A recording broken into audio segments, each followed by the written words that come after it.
Hi everyone and welcome to today's Target Jobs webinar. We are celebrating International Women's Day and we've got a really exciting panel of 4 grads here who are here to talk about their experiences at university, what their experiences getting into graduate jobs were like, and also just what their careers are like now. We're really excited to have you join us. This is such a special day to be able to share inspiring women and just talk about what it's like to be a woman in the workplace. So without further ado, my name is Flora. I am Social Media and Student Partnerships Manager here at Target Jobs, and it's a real honour to be able to host this panel today. And I'm going to let the panellists introduce themselves. So, Olivia, did you want to start? My name's Olivia. I am a second-year tax associate at BDO. My job is mainly corporation tax, in which we do corporation tax returns to HMRC. We do advisory projects on acquisitions and also advise companies on their tax risk assessments to make sure they're compliant with guidelines. I studied geography at the University of Liverpool, so a bit of a indirect career choice, I guess, but I'm here and I love it. Awesome, thank you. Lucy, do you want to go next? Hi everyone, I'm Lucy. I am in my final year of my tax graduate scheme at KPMG. I'm based in the London office in the private equity team. So like Olivia, I do corporation tax, I do self-assessment, compliance advisory, and I also do AEOI, FATCA CRS, which is a bit more global, working with a load of different firms across the globe. So I recently just did a Barbados project, which was really interesting. Originally from Birmingham, I also went to university in Birmingham. I went to Aston and studied accounting. Obviously loved it because now that's my job. Did a year in industry, loved that as well. So here we are, all just channeled into accounting as my main goal. So yeah, it's lovely to meet you all, and I hope this session is lovely and informative for you. Awesome. Jan, do you want to go next? Hi everyone. My name is Jan. I'm originally from Mexico. I'm in my final year at the grad scheme. I work in Siemens Mobility, basically with the rail industry. And I'm a telecoms and communications engineer. And my position is a networks grad. And I studied at the University of Manchester. I did my postgrad course in Manchester. And I almost in my final year, so jumping into an engineering position. Awesome. And finally, Taya. Hi everyone, I'm Taya. I did my integrated Masters of Geological Sciences, very much a mouthful, at the University of Leeds. And I'm now working as a graduate project manager on my second year on the scheme at Space, which is a branch company of the Science and Technology Facilities Council, which is part of UK Research and Innovation. So yeah, again, very different from what I actually studied, just something that I came across and I thought, actually, that is totally a bit of me. And I was really interested to get into it. I've always had like a big passion for space and space science. So that's something that I really looked into in sort of my third and final year at uni during my year abroad in Canada, which again, if you do get the opportunity to do one, absolutely do a year abroad or year in industry. Cannot recommend them enough. But yeah, so that's me. Awesome, thank you very much. And thank you for being here today. I think it's really exciting to hear all of your different experiences as women in the workplace and kind of how you've got to where you are now. So my first question is, what was your university experience like? And Lucy, do you want to start?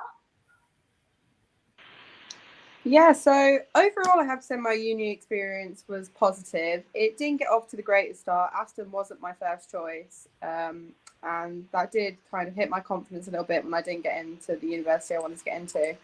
But, you know, I made the most of the experience. I made so many lifelong friends. I really enjoyed the course because it was for accounting for management. So a lot of the modules were quite generic business modules as well as being accountancy. So I knew that kind of the whole industry for me was definitely something that I wanted to go into. And it also gave me a lot of exemptions for the ACA qualification, which was helpful. Even though, as I am on the intensive graduate scheme at KPMG, they only let me take 2 of the 6 that I was given. Yeah, I mean, as I said, I made so many friends. I also had a job where I worked in a law firm, so that always funded the nights out, which was wonderful. And I just love Birmingham as a whole. So yeah, I have to say, by the end of it, I really enjoyed the university I went to, even though it wasn't my first choice. That's really lovely to hear. It's always nice when stuff doesn't quite go to plan, but then it all works out in the end, which is really lovely. Olivia, so you're in a quite a similar role to Lucy, but how did you find your university experience, and how you ended up getting into your role now? I absolutely adored it. I loved geography at school, so it kind of felt like the natural sort of step up to do it at university. My course was great. I thoroughly enjoyed all my modules. We went on quite a few field trips. We went to one in Wales in like the second week of first year, which I think made you bond very closely, very quickly with all your course mates. But then in third year, luckily before COVID hit, we managed to go to Iceland and did field research. I think it did end on a bit prematurely with COVID. I was the 2020 year that should have graduated. And on Friday, eventually got my graduation ceremony, only 2 years after. But yeah, I didn't have a bad word to say about the city or the university. It's just, I think, when I was going to job fairs, I realised geography was more of a hobby. I didn't want to take it as a career. It didn't really suit me. And then that's when I had to get a bit more creative and think laterally about maybe what I wanted to do post-graduation. That makes a lot of sense. It's really interesting to hear the kind of two different ways into the kind of careers that you guys have gone into. Yeah, and for you, I guess you've come from a slightly different background. You're kind of in engineering and also have done a postgraduate qualification. So how was that experience for you? How did you find studying in the UK? How was it being a woman in engineering, I guess, as well? Yeah, it was an amazing experience. I'm not gonna lie, it was challenging at times because English is not my first language, and at the same time, I was moving abroad, but I would say I have mixed feelings about it. They were good and bad times. In general, I would say I love it. It was very rewarding, and the challenge was amazing. I always enjoy engineering. That was never like in doubt, but yeah, to be honest, being in academia and in research really developed some other skills and improve some other areas. So I'm definitely applying that at my job. So yeah, I would say it was challenging, but in general it was good. So I really, really love it. Awesome, thank you. And Taya, finally, so you did an integrated master's. How was that choice for you? Did you always know you were going to do an integrated master's, or did you have to make that decision a bit further in? So that's actually a really interesting story, because I originally applied for, I think it was marine biology and oceanography at the University of Liverpool. And I literally got there and saw a bit of a deeper outline of the course and met some of the lecturers, and I just got cold feet. I didn't want to do it anymore. I totally changed my mind. And Leeds was a uni that a lot of my friends had gone to, so I'd been and visited a lot, and I knew it a lot better. And I'm from Southport, so really close to Liverpool anyway. I just wanted to move a bit further afield. So I literally rang them up during Freshers Week, and I was like, can you please take me for geology? I will do absolutely anything. And they said, well, you're really lucky we've had a dropout, so what's the earliest you can come? So I literally rang them up on the Thursday, and I showed up on the Monday morning, kind of sat down in my first lecture, and everyone's looking at me like, who are you? Why are you not here last week? So yeah, it was a bit of a bumpy ride, but I was originally on just a 3-year course, but a year abroad, something that I wanted to do, and that was the only thing I knew I really wanted to do. So it was a case of, I think you applied towards like halfway through your first year, and then you found out in your second year of whether you'd actually gotten a place. So I think you had to transfer from the bachelor's onto the integrated masters that way. But yeah, honestly, couldn't recommend the experience enough. And I think it's really interesting what Olivia was saying about the field trips, because that's something we definitely got a lot of with geology. I think it summed up to around 13 weeks weeks over the course of the 4 years. Yeah, so I mean, I didn't see an Easter holiday most of my summer holidays. So that was an interesting experience for sure, because going into it, I think for my first and second year, I just did not enjoy it at all. And then by the third year, between your third and fourth year, you have to do like a 7-week mapping trip. And I think it was at that one that I was like, right, okay, I need to come to grips with this now and actually learn to enjoy it. And ever since, I love the outdoors. So I think it really is a sink or swim world. But I think it's important to know that just because you like pick a uni degree, and I think it's really hard because it's super specialized at quite an early age, if you don't like it straight away, I think you need to give yourself some time to adjust to sort of the uni world, because it can have like a big impact on your course as well. So yeah. Awesome. That's really interesting to hear, and it's also, I guess, it's nice when people talk about the like other parts of their course and not just like the things that made them love it. Because I mean, I definitely found that for my first 6 months, I was like, I don't know why I'm here and what I'm doing, and then suddenly was like, okay, I get it. Like this is fun, and then it was all plain sailing. It's definitely a tough one sometimes.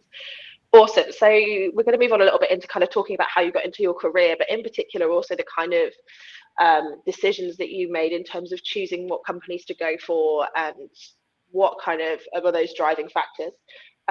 So I don't know if, Jan, did you want to start kind of talking about how you kind of got into the career you're in, and also kind of if you did any research into the company's culture, into kind of attitudes towards gender bias and stuff like that, and yeah, how that impacted your decision making? Well, that's a funny one. I got into engineering because in my early days, I failed maths. And it took me some time to get around that. And I realized that it was just probably because I had the wrong approach. And then I kept studying, I worked hard, and then suddenly it was like, honestly, like magic. Maths started talking to me. And they was like, oh, it was about this. So I got into it really. And then I kept going that road. And when I decided that I wanted to be an engineer, um, everyone was like, why? Why are you deciding this? That was probably like 20 years ago. And yeah, I was like, well, I just feel like I'm good at this and I want to do it.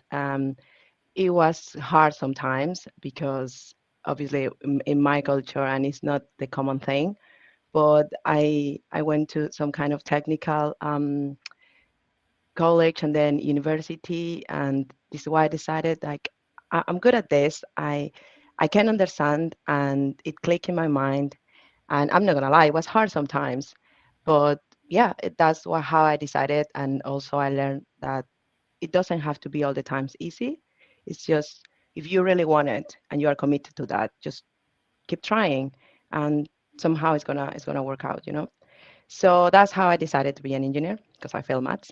And I'm proud of saying it because some people think it's just always perfect, that you're always good at it and you can't fail. And if you fail, that's the end. So I think that's really important for me to to share that experience, because it doesn't have to work the first time. It doesn't have to be perfect. It doesn't have to click instantaneously, you know. And yeah, when was applying to jobs, for me, it was very important how diverse and how inclusive they were with different cultures and people from different countries. And when I look at companies, Siemens was one of the like kind of the dream, because they offer they sponsor you to stay in the country, and that means that they are interested in keeping people from other countries, other cultures, talent from other places, and they actually encourage people from other places because they encourage different thinking, different way of doing things, and they have like a lot of initiatives to be inclusive and diverse. So yeah, definitely I look at that. That was really important. Uh, Basically because I was obviously looking for a place that can be inclusive, but because I needed a sponsor. So that was like honestly deal breaker for me, because some companies were offering me positions, but they couldn't support me on that process. So also that show how much they are immersed in this process of being diverse and inclusive and taking people from other places. So yeah, definitely. And this is why I went for Siemens. And interestingly, I applied for an internship because I was still writing up my dissertation. And and they, instead of offering me the internship, they offer me the grad scheme instead, because they definitely want me to be part of the team. It's always really nice hearing about companies that really like are happy to put their faith in you, and it must be really reassuring knowing that they're kind of trying to invite so many different people from different cultures and have as many different viewpoints as possible. That must be a really nice thing to be part of. It is, and it's actually, when you look at jobs, at the end of each position, you can read like they can offer you, they can support you with that through that process. Arup is another of those companies, because I did research about that. Arup is a good one also. And I don't work for it, I'm not working for them, but it's also a good company because they actually are looking for those kind of people, those kind of talent, you know. Awesome. Taya, was there anything in particular you were looking for when you were looking at grad schemes? I think because I only started applying for positions after I'd actually graduated. I really wanted to focus on my work at the times, and I can get like quite stressed if I'm juggling several things at once. So it's something that I put off. So I had a lot more time to look into company ethos, diversity policies, any sort of like how they angle towards gender bias and mental health policies and that kind of thing. So it was really interesting, sort of deep diving into different companies. And I can't remember the exact name. I think it's Glassdoor, the website, the comparison website. So you can see different work-life balances and that kind of thing. So I really relied on that for the companies that I was looking at, as well as speaking to people that I knew from my time at uni that had gone to join these certain companies and what they thought and what their recommendations were to look out for. So I think it's important as well that a lot of the time you don't need to end up in your perfect position to begin with. I think it's okay to go to a company and learn from your mistakes and learn where you would want to go. Because I think a lot of people go somewhere, get stuck, and then say, right, well, I'm going to be here now. I'm scared of looking for something else. So I think it's really important to learn from others and also learn by just like jumping in.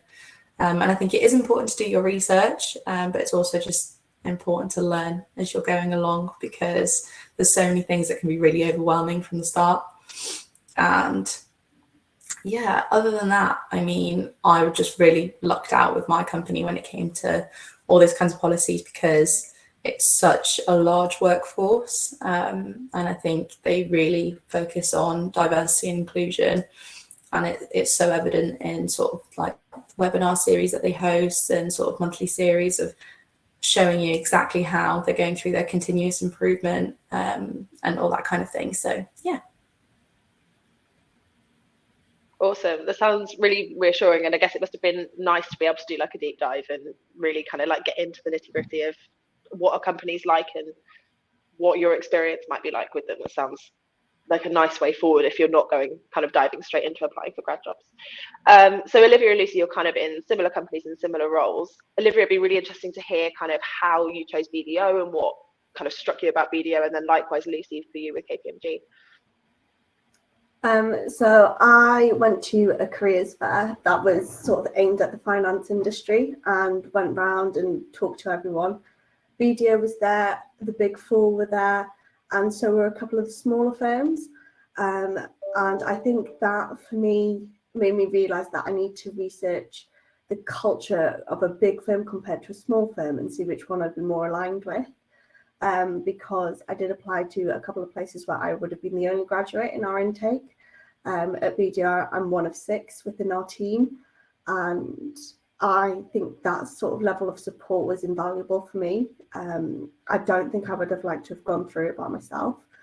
But I also started researching on their own websites to see how much transparency there was between sort of like the gender pay gap or sort of their own committees that they have. So BD on their website have published their gender pay gap report. They've published all the committees and societies they have. One of them is diversity and inclusion. So under that we have our ethnic minorities committee, we have a women's committee, with Jewish people with different abilities, physical abilities. And I thought that was quite reassuring that they were so proud to put that out there. And I think for them to advertise it highlighted to me that it meant a lot to them. Otherwise, it would be sort of internally communicated rather than published externally. I also, they publish the photos of every partner within the team. And for me, that was something that really stood out because, I mean, I think we're still a long way to go. A lot of the faces were men, but there was a good amount of women represented there and different sort of ethnicities as well. And I thought, okay, well, I did an internship a few years ago in a different industry, but everyone senior was a white man. So I was like, okay, well, this is more progressive than a previous place that I've worked, which is lovely. But another thing I looked into was exams. So I think, Lucy, you mentioned you were on the intensive path. I didn't want that. I didn't think that would work for me. I wanted my exams to be spread out over the 3-year grad scheme. So that was something that also played into my mind because I knew it would take years and I'd be qualifying on the job, doing exams alongside, which is something at university you don't have that, or you have a part-time job alongside your studies. You never really have sort of a full-time job and revision.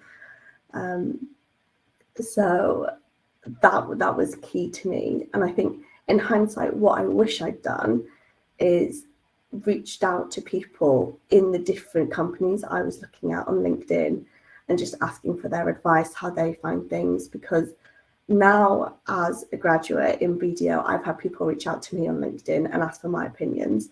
And I think that would really have helped, just understood specifically the difference between large and small firms. I think that would have been really beneficial.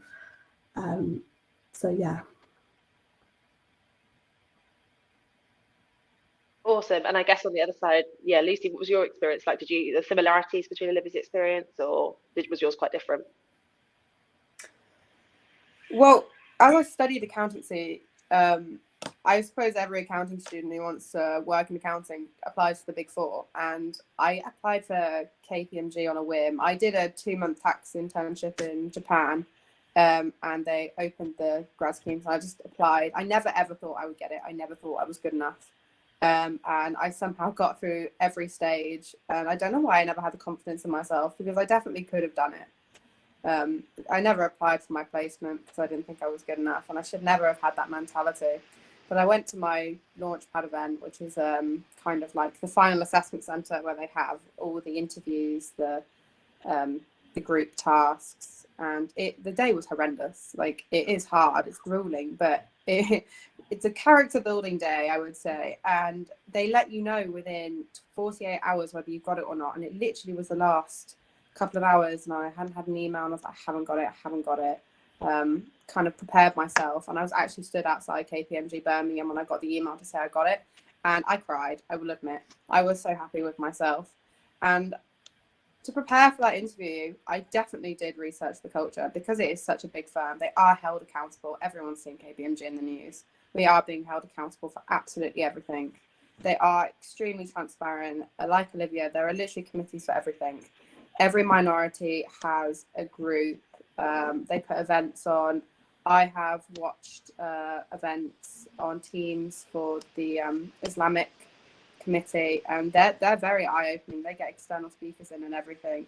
It's literally like being at uni in terms of committees and societies. Like, there's literally even a scuba diving club, which I did join. I don't scuba dive. I don't know why I joined it. I think I just wanted to say that I was part of the scuba diving society. But having actually worked for KPMG, like Olivia, it is like a lot of the partners still are your stereotypical white man, but it's definitely changing. It does take a while for changes to be put into effect. Like, for example, most of the partners may be a stereotypical white man. There are a few women, but all the directors in my team are women. Most of the senior managers are women. Half, if not more, of the lower grades are women. Like, it's taking a while, because I think before, women didn't think they can do it or weren't pushed for it. It can be quite a traditionally male industry. And I think as more women are coming into the industry, it's kind of going up the ranks. It takes a while to get to that level. I mean, partners are quite old, very senior, and they would have been grads before I was even born, so like in the 90s. So yeah, I mean, in terms of the grad scheme itself, I applied for the intensive, specifically the opposite of Olivia. I didn't want to do my exams over 3 years. I do ACA and CTA, so I get the Chartered Tax Association as well. And it's very hard, but I just wanted to get out of the way. It was literally like an extension of uni. You literally were like in a classroom for a year. So I kind of had half normal, half COVID. So I've kind of got a bit of both. I made the most of it either way. But the only exam I've got left now is case, and I haven't done an exam in over a year. So in that respect, I just wanted to get it out of the way, and I didn't want to have to worry about work as well. Yeah, that makes a lot of sense, and it's nice that there's more than one route out there, and that you're not you can adapt to whatever kind of fits your personality best, and that there's options out there. That's really lovely. Interesting that you brought up kind of feeling like you didn't think you could do it, and kind of imposter syndrome, because that was going to be my next question: is have you experienced imposter syndrome, and I guess what do you do to challenge that in your head and tell yourself that you can do something even when your brain's like? Be curious to hear how you work through that, Lucy. Well, like I said, I just applied on a whim. I put so much effort into it. I just researched the company, and the more you research it, the more you kind of realize, oh, that kind of is the company for me in terms of the culture, the values, the people. And definitely, as I now work for the company, all my friends, like, we all have kind of the same values, which is nice. Like, I mean, I never went to a Russell Group university. I went to Aston, which is still a good uni, don't get me wrong. But I always thought like people who got into KPMG, PwC, all the big companies would all come from better unis and all have, the kind of the same sort of education, very high up. But that's literally not the case at all. Like, admittedly, I do have a friend on the grad scheme who went to Cambridge, but I went to Aston and we're doing the same job. Like, I mean, in terms of imposter syndrome, you just kind of got to try and mute that voice in your head. To get rid of that voice, you just have to put so much effort into your application. The more effort, the more prep you do, the more you will be confident and you will feel like you are good enough. I mean, your self-worth isn't dictated by your university or your background or even your gender. It's dictated by, yourself. And I think that's how I kind of pushed through. I just prepared. And my course director trained at PwC, so I got her help, and she really helped me as well, which was really nice of her. She didn't have to put that time into listening to my answers to the interview questions. My flatmates didn't have to sit up with me while I recited the interview questions, but they did. And I mean, I'm grateful to all of them, but I'm also really grateful to myself for just, like I said, muting that, putting that effort in, and that's why I'm now where I am. No, that makes a lot of sense. And I think we probably will end up drawing on the values of kind of having a great community around you in a little bit. But yeah, that was really interesting. Thank you. Taya, have you kind of experienced imposter syndrome, and in which case how do you work through that? How do I work through it is a different question. But yeah, definitely it applies, because I was really lucky to get my position. I was fairly underqualified for it, and I recently had a conversation with them where I was like, actually, like, why? Why did you hire me? And it's kind of a balance between, am I qualified to do this job, and what did you see in me? Because sometimes you don't always see it in yourself, and you do need others to point it out, and you should see it in yourself. But you almost rely on someone with more experience that knows exactly the kind of right people for the job, and why you can be that person. And I think this is something that's just really tricky as a young woman, because we are just kind of told from a young age, you need to break through the glass ceiling, and you're going to have to try extra hard. And obviously there's like certain barriers in terms of race and prejudice and that kind of thing, and it can just get worse and harder. So for me, especially as a graduate project manager, I think it's really difficult coming in as a sort of entry level but yet managerial role. where I am having to sort of manage a medium to large size team of a range of ages, from other graduates to people that have had 30, 40 years experience, and you're kind of telling them what to do. Like, obviously it's a collaboration, so you're learning from them as much as they can be learning from you, but you can get people that are really set in their ways, that there's been systems that have been established at the company for a very long time, and as much as it's a state of a continuous improvement, you need to be really confident in what you're saying, but also you need to have that ability to learn from others. And I think with imposter syndrome, it's just a kind of, for me, how I deal with that, I'm probably not the best person to give advice, because I'm definitely just, checking with my line manager, like, is what I'm doing okay? Am I following the right process? And I think if you are unsure, I've always been one of those people that I'd rather get it wrong, learn from my mistakes, and then know going forward. But definitely will be very, very vocal about that. I won't keep it to myself. If I'm unsure of something, I will always go to a line manager, or someone that has been at the company a bit longer, has a bit more experience. I think especially for me, because I came from studying rocks to now working on projects where they're engineering stuff to send into space, I rely a lot on the technical team and the engineers to fill in the gaps for me. So I think if you are experiencing that, just talk to others. Sometimes it's really nice to get that reassurance that you do belong in your position. You got hired for a reason. But I do think, I agree with Lucy. I think you also just need to give yourself a pat on the back, and often you've tried really, really hard to get into that position, and you're there for a reason. Awesome, thank you. And have you kind of experienced imposter syndrome? I can imagine. Yes. Yeah. Yeah, I have so many reasons. Like, as a woman in engineering, different background, it takes all the time. I think, for different reasons. But I think something has worked for me. Well, first of all, sometimes I feel like when someone is gonna discover that I'm such a failure, that's the truth. Like, I have that thought, and I'm not gonna lie about it. It's like sometimes when I'm in a room full of 15 very experienced engineers, I feel like a child in there, based on my experience, because I've been working basically on a desktop, accessing devices remotely or virtually, and I barely have put my hands on it. So I think I'm very skilled in some areas, like research, simulated environments. I can do the job, but virtually or remotely. And when I've been working with engineers on site lately, I'm just like, oh my God, when are they gonna discover I'm not skilled at all, So sometimes what I do is I have to stop for a second. I remind myself why I'm here, why I'm doing this, and how far I've come, like all the way from my country, and then bachelor, master's, PhD, a couple of certifications. And that's another thing. I keep training myself. I keep learning. If I feel that there is a gap in my knowledge, you have to look for the resources. Sometimes you have to look for them within the company, but sometimes you have to do it by yourself, like e-learning. There are a lot of information out there. There are a lot of free resources. So if you feel there is a gap and you are not doing something, well, I think you need to fill that gap yourself, and you need to reach out.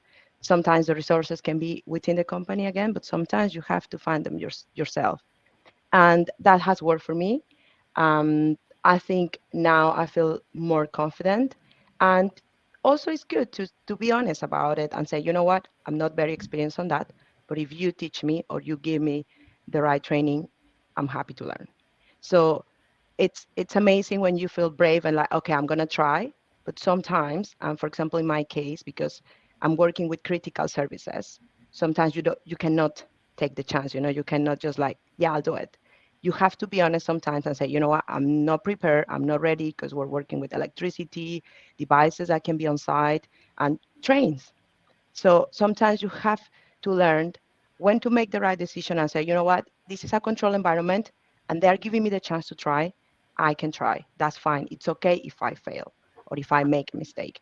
but you have to learn when it's like, no, you have to speak up and say, I don't feel comfortable. I'm not, I don't have enough experience.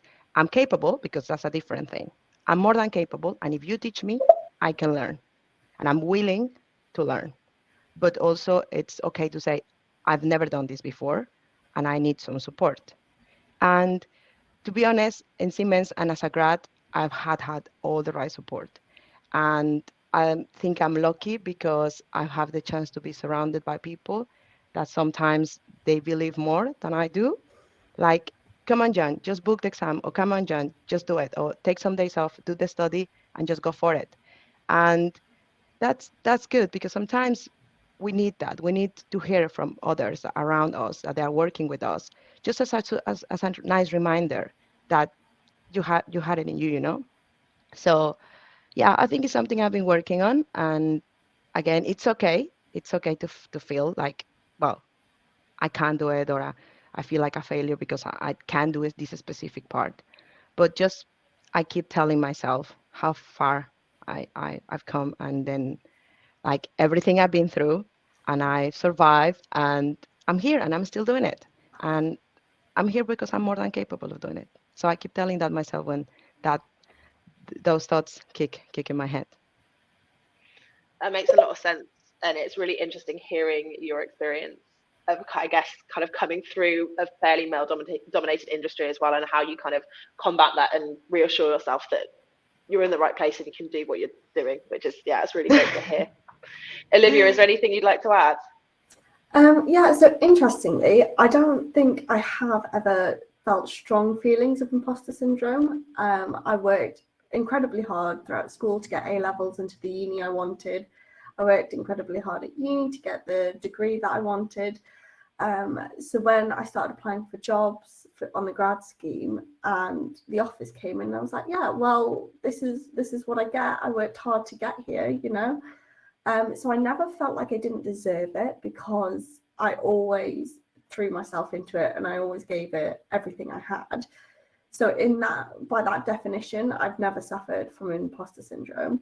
But interestingly, now I'm in my job, I think I suffer from self-doubt a lot, which is I don't believe my work is good enough, or it should be at the standard it should be at, or I always feel like well, not always, that's an exaggeration, but you know, there are moments where I feel like I'm letting my managers down, or I'm not performing the way I should be for someone at my grade. And I think where this has come from is my expectations of myself and what I think other people are expecting of me are much higher than the reality. And it's one of those, you can try and rationalize it with yourself and tell yourself over and over, but it doesn't really sink in when I tell myself this. I think picking up on what Taya said earlier is when you start talking to other people. So I recently talked to a director about it, and I said, you know, I still get feedback on my work with, you know, a couple of bullet points on the list, and I was like, I feel by now, I've been in my job for over a year, I shouldn't have any bullet points on that list. And she said, I think you're being too hard on yourself. And I think that was quite reassuring, because I then looked back and go, oh, hang on, someone at, you know, a very high point in their career is saying I'm too harsh here. I also think where it comes from is because I did a geography degree, I didn't have the sort of foundation that the rest of my intake did, because they all did accountancy or something more financial than my background.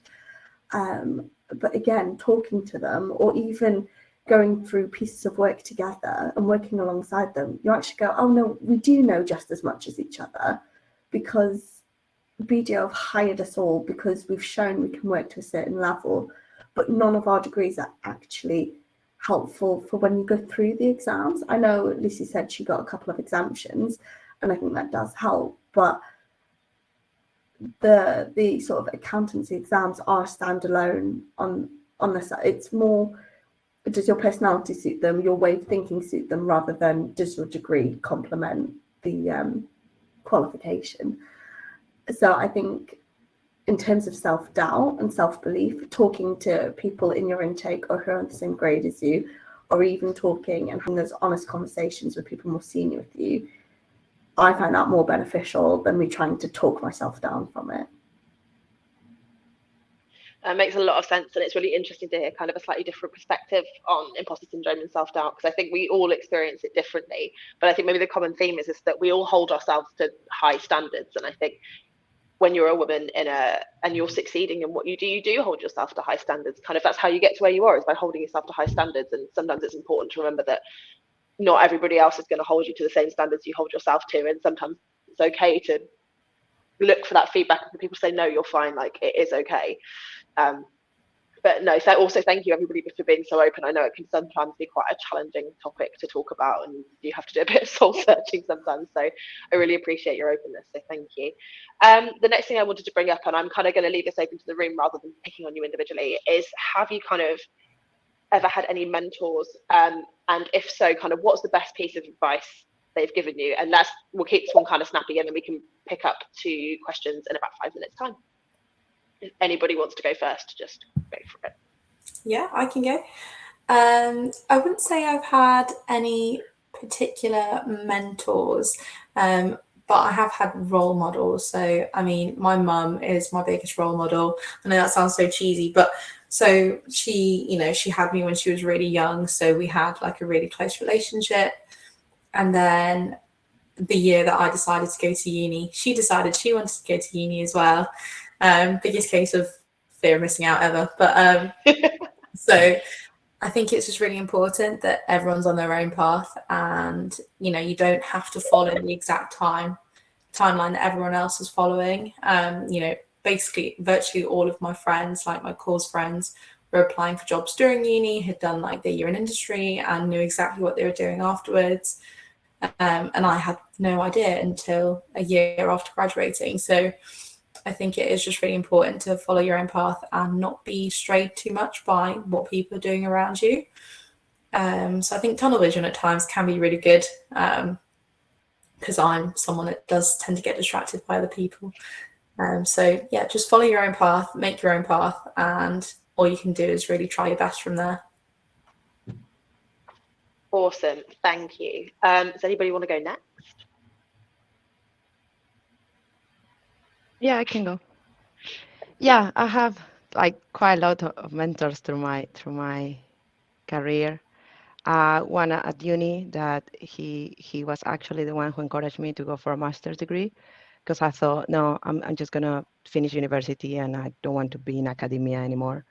And actually, it was because of him that I studied my PhD, because he was encouraging me, and he was telling me that education will be the door, the key for me to have access to probably a nicer life, or like a more stable situation.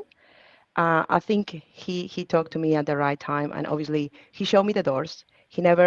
Um, he never made me to like, oh, go for this one. He basically showed me a lot of different options, and then he helped me to have visions of, if you choose this path, this is likely to happen. If you choose this path, this is likely to happen. And I love that, because he didn't push me to go for one of them. He basically showed me different doors, and then he encouraged me and he helped me to believe, like, Jan, you can do it. And that was one. And another one that I have through my PhD, it was a completely different style. So he was a little bit more like in a probably harsh way sometimes, because we are from different cultures, and the way he was asking for things or encouraged me to do things, it was more like, you can do it, and that's the end of the story. And I believe, and you are here because of that, and you can do it, so do it. So yeah, they have different styles, and I have learned to work with different people. And I think at the end, it's just you can hear from them, and you just choose what fits for you, what it clicks with you and your mind. And sometimes you have to just learn how to get all that advice. And now in Siemens, I have I have 2 mentors. One is basically for things in general, like management, and then the other one is technical. And I think I'm very lucky, because I feel very comfortable going and ask for help, and they have a very chill style, and I can reach out to them anytime if I have questions, if I need support. And that's nice because you definitely need to be in contact with people that have much more experience than you. And sometimes I'm honest, like I want to get there, but I don't know how to get there. So I need help and I need to find out how can I get from this point to this point. This is what I want. This is where I see myself in a couple of years, and I want this to align. I want the business to align also to the things that I want because it's half, and sometimes they will give you the right tools or the right elements to help you to align to the things you want and then align it to the business needs. So yeah, it's different styles, different people, but it's always nice to have someone more experienced that you can rely, ask, and share experiences. That sounds lovely, and it's nice hearing about the kind of like the different styles and how those have impacted you throughout your career. Very different, yeah. Yeah, sounds it. Olivia, Lucy, do either of you kind of have any mentors or any advice that people have given you that is how like kind of guide you, I guess? I just think, from my perspective, I don't have one specific role model. I sort of have different people who I look up to, and I take aspects of what I like about them and sort of create my own little role model. Because, I mean, no one's perfect, but some people I aspire to have their sort of ambition and their directness as to what they want. But other people, I aspire to have their sort of communication, their team building skills. So it's almost just like take a little bit from all the people you look up to and create your own little role model, whether that be you or just sort of a list of the things that you want. That makes a lot of sense. And yeah, sometimes it's nice kind of like you have lots of great people in your life, picking those bits and pieces and yeah, finding a way forward that works for you is really nice. Lucy, have you got anything like you'd like to add? I'm going to be very cliche. I'm going to say my mum. I mean, she's been there from the day dot. But I think the best thing she ever said to me, and it's just very general, she said, just do it, Lucy, because the worst they can say is no.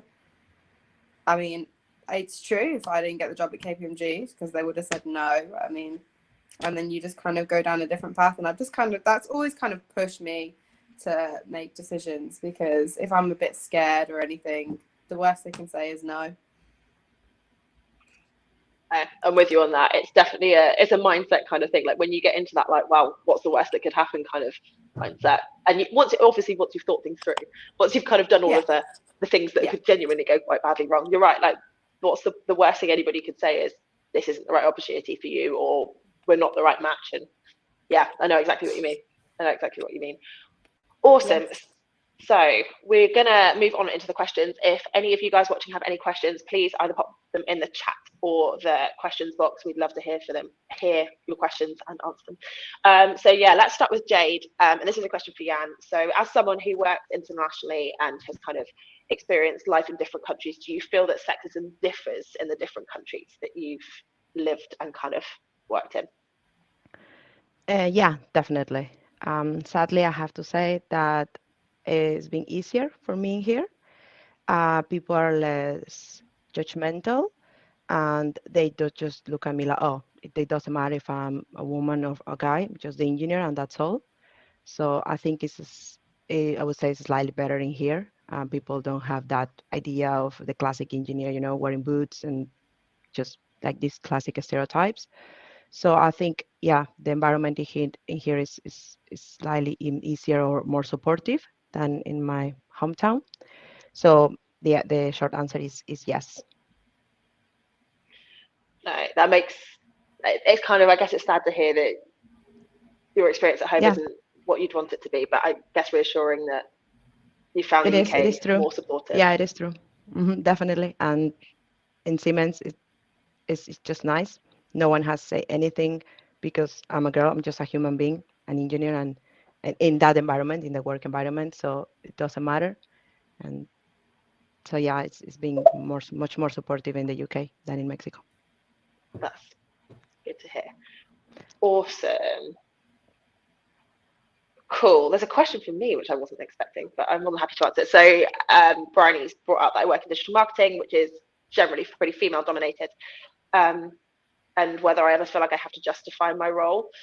I think I often feel like I have to justify my job because there's generally quite a strong lack of understanding as to what digital marketers do, and in particular social media marketing. I think in a lot of businesses there's still quite a lot of kind of myths around how social media marketing works and all of that sort of thing. And I've definitely spent a lot of my career, and this side of my career anyway, proving to people that social media, and I've worked in influencer management before, that those kind of lines of marketing work and that they're really, really important. I found here with Target Jobs that we know how important social media is, and the backing that I've had and the team that I work with have had has been really, really incredible. But there are a lot of organizations out there that don't see the value, and you kind of spend a lot of your time fighting to prove that what you're doing is worthwhile. And it's often an industry where there's lots and lots of numbers you can put behind things, but they're not always the most kind of strong metrics to people from other areas of the business. So I often find that really, really interesting. But yeah, no, it's an interesting industry to be in where it's so female dominated, but it can be an experience at times. So Jade's got a question to the whole room. Are any of your companies doing anything to celebrate International Women's Day today? If anybody wants to go for it, go for it. Yeah, we do. We actually, within the company, the employees nominate the Woman of the Year, and they vote. So that's amazing. Yeah. And also we have some kind of, we get together, we have pizza on that day, and we play table tennis. This year is being postponed because of the situation, the sad situation around the world, It's like we feel like we are not like in the mood for celebration right now. So I think it's being postponed. But yeah, there are events, but the same for Men's Day. We get together and then we celebrate that. So yeah, we have a couple of events, but the Woman of the Day, that's an amazing thing. That's really, really cool. Is anybody else doing anything to celebrate International Women's Day today? We have a sort of a talk at 3 p.m. today for a guest speaker talking about the con of confidence, and basically how as women we can be empowered by our self-doubt. So that's sort of our event to market this afternoon. Nice. That sounds really cool. I really like the idea of getting external speakers in and like bringing in a new kind of perspective. I'm really excited. We've got a senior panel at 2:00 today with representatives from, I think we've got 6 different panelists. It's going to be quite a big panel. I'm really excited to hear their kind of interpretations of the sort of things that we've been talking about and what their experiences have been like. It's going to be really cool. Anybody else doing anything fun today? I think we've actually got. Sorry, but I have just kind of from that question gone and looked at what capabilities that working from home at the moment, and we have events every day this week and next week. And today we have a flagship event with Shappi Kasandi, who is an author and a comedian. So that's interesting. But they like to, encourage everyone to join, so they're all still online.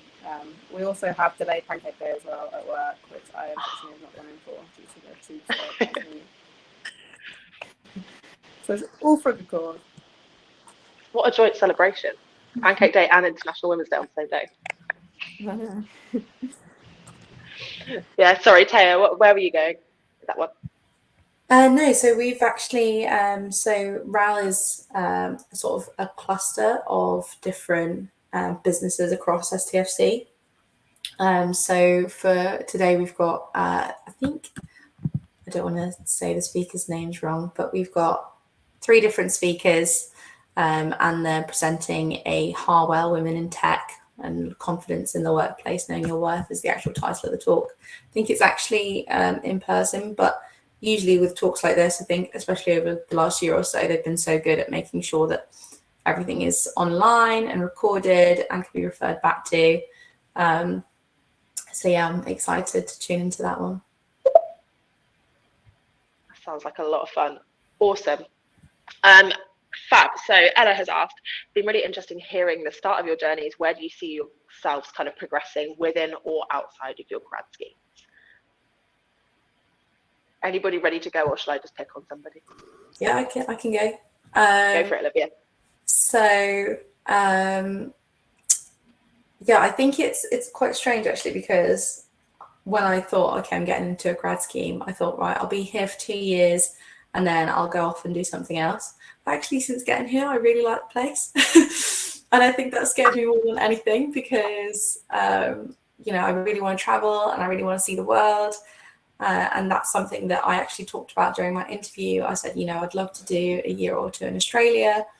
And they're really open about facilitating career breaks at different stages in your career, and really open about that kind of thing. You get a lot of people going off and going into higher education and then coming back. So I think it's quite scary, because, you know, all the people in my division have kind of been there for 5+ years, have been there since they started on an apprenticeship or a graduate scheme. You know, my senior line manager was the very first graduate project manager to enter the company, and it's just I think it's quite scary, because, you know, as much as that's, you know, a huge privilege to be in a company and think I could actually see myself being here for the rest of my career, it's also just really encouraging that it is such a nice company to work within, and it's a really comfortable position to be in, but also very terrifying, because you do want to get out there and you want to experience the world as much as possible. So I think for me, that's to be determined still, to see which side will win out. But I think it's good to just have a combination of both, and hopefully I'll get the best of both worlds. Awesome. Anybody else keen to talk about their career plans? Yeah, I can share. Actually, the default position that is next, once I finish my grad program, is just a networks or data networks engineer. But actually, because during my grad program, I was expected just to get my PhD degree, because I was still working on my dissertation during my first year. And then it was part of the plan to get this network certification. And because I was juggling a couple of things at the same time, and I managed, and I'm about to finish my grad program in about 5-6 months, my manager, he just encouraged me to, instead of going to the default position, to apply for a higher one. So we're really working together to kind of get me into the processes, because I need to be very familiar with certain process for that position, and those processes are within the business. They are because he believes, and I believe, we believe that I'm more than capable technically, but obviously I need to improve in terms of the processes within the company. So we are working together to get me there, and then that's the plan. I'm gonna try to apply for that position, and that actually came from him. So I was working hard, I was doing my part and doing my best, but it was him who brought that idea to the table. So that's something really nice, and yeah, that's the plan. So I'm working on that, trying to learn all the processes, and hopefully, fingers crossed, we'll see. But if not, I'll just try. I'll just try and then see what happens. But hopefully, I'll get that position. That's super exciting. Oh, that's so cool.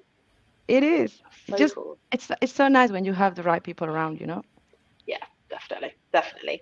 Awesome. Olivia, Lucy, where do you think you're going to go? So at BDO, our team specifically are very keen on secondments, just within other parts of the department or within tax, just so we don't specialise too soon and we get a flavour for everything.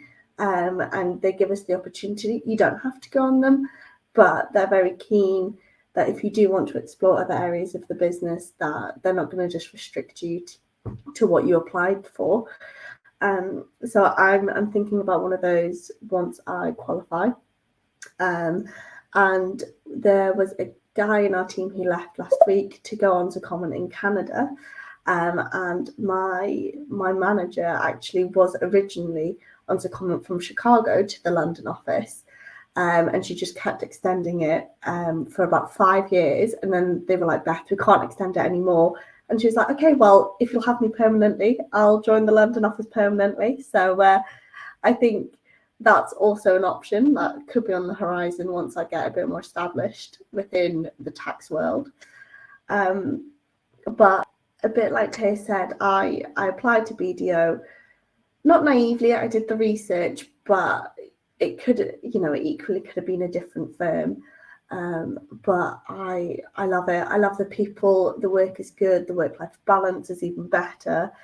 And I personally can't see myself moving unless I'm really like pulled out of it. I don't think I'll ever get pushed out of the team. It's wonderful to work there. Yeah. It's really lovely hearing you guys like glow about the places you work. It's a really nice thing to hear. Lucy, what are your plans? You know, when I actually was at university, I knew exactly what I wanted to do, knew exactly where I was going to end up. And I started at KPMG, and I can honestly say I have absolutely no idea where I'm going to be, but I know I'm going to enjoy it. I have so many opportunities. There are so many different streams that even now, 3 years into my grad scheme, like I probably don't even know exist. Like tax is so broad. It can sound boring to a lot of people, but it's really not. There are so many different aspects of tax, and it's not just number crunching. So yeah, no, it's such a hard question to ask or to answer with I don't know, but I will be happy. I will enjoy what I do, and you know, I'm just gonna go where life takes me at this point. That's fair. There are many, many worse things to commit to, I think, than being happy and enjoying what you do. So that sounds great. Awesome. Well, we've kind of come to the end of our hour, and I really hope that the whole audience and you guys on the panel have enjoyed this. It's been really great hearing your different bits of insight. Can anybody else hear the crackling in the background? Is that me? I can hear it Are too. you guys all right just to mute yourselves? It was Lucy. We fixed it. Feel good. Okay. Just wanted to say thank you so much to our panelists. You guys have been fantastic, and thank you for being so open and sharing your experiences. I know that, yeah, sometimes there's a lot kind of out there and it's a lot to talk about, but it's been really, really great hearing about your experiences and where you want to go next and how you've got to where you are today. So thank you so much for that. If anybody is interested, we've got the senior panel at 2 p.m. We will post. Phoebe, can you post the link for that in the chat now? Thank you. We'll post the link for that in the chat now. So join us at 2 p.m. if you want to hear from more women in business. If you are in the kind of tech side of things and you're interested in going into tech roles, we have IT is Not for the Boys on Friday, which is a event bringing everybody in to kind of see different tech roles that are out there and different opportunities that are available. So head to our website to find that one out too. But yeah, thank you so much, guys. Brilliant. There's a QR code and everything. Phoebe's on it. Awesome. So thank you very much, guys. Have a lovely rest of your day. Happy International Women's Day, and hopefully we'll see you on another webinar again soon. Thank you very much. Thank you. Thank you, guys. It was a pleasure.